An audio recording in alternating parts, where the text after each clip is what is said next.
Chikoo TV Kannada. ವ್ರಾಹರೂಪ ಮಕ್ಕಳ ಕತೆ. ಹಳೆಯ ಕಾಲದಲ್ಲಿ ಹಿರಣ್ಯಾಕ್ಷ ಎಂಬ ರಾಕ್ಷಸನು ಭೂಮಾತೆಯನ್ನು ಸಮುದ್ರದ ತಳಕ್ಕೆ ಎಳೆದೊಯ್ದನು. ಇದರಿಂದ ಪ್ರಾಣಿಗಳು ಮತ್ತು ಮಾನವರ ಬದುಕು ಸಂಕಟಕ್ಕೊಳಗಾಯಿತು. ದೇವತೆಗಳು ಈ ಸಮಸ್ಯೆಯನ್ನು ನಿವಾರಿಸುವಂತೆ ಮಹಾವಿಷ್ಣುವನ್ನು ಪ್ರಾರ್ಥಿಸಿದರು. ಮಹಾವಿಷ್ಣು ಒಂದು ದೊಡ್ಡ ವರಾಹ ಕಾಡುಹಂದಿ ರೂಪವನ್ನು ಧರಿಸಿದರು. ಆಕಾಶದಲ್ಲಿ ಗರ್ಜನೆ ಮಾಡುತ್ತಾ ಸಮುದ್ರದೊಳಗೆ ಜಿಗಿದರು. ಭಯಂಕರವಾದ ಹಿರಣ್ಯಾಕ್ಷನೊಂದಿಗೆ ಕಠಿಣ ಯುದ್ಧ ನಡೆಸಿದರು.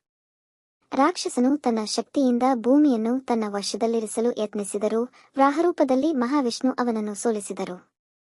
ಅವರು ಭೂಮಾತೆಯನ್ನು ತಮ್ಮ ದೊಡ್ಡ ಕೊಂಬುಗಳ ಮೇಲೆ ಎತ್ತಿಕೊಂಡು ಸಮುದ್ರದಿಂದ ಹೊರತೆಗೆದು ಸಕಸದನ ಮೇಲೆ ಸ್ಥಾಪಿಸಿದರು. ಭೂಮಿಯು ಹಳೆ ಸ್ಥಿತಿಗೆ ಮರಳಿದಾಗ ಎಲ್ಲ ಪ್ರಾಣಿಗಳು ಸಂತೋಷಗೊಂಡವು. ಈ ಕತೆ ನಮ್ಮನ್ನು ದುರಾಚಾರಕ್ಕೆ ತೊಡಗಬೇಡ ಮತ್ತು ಸದಾಕಾಲ ಧರ್ಮದ ಮಾರ್ಗವನ್ನು ಅನುಸರಿಸಬೇಕು ಎಂಬುದನ್ನು ಕಲಿಸುತ್ತದೆ.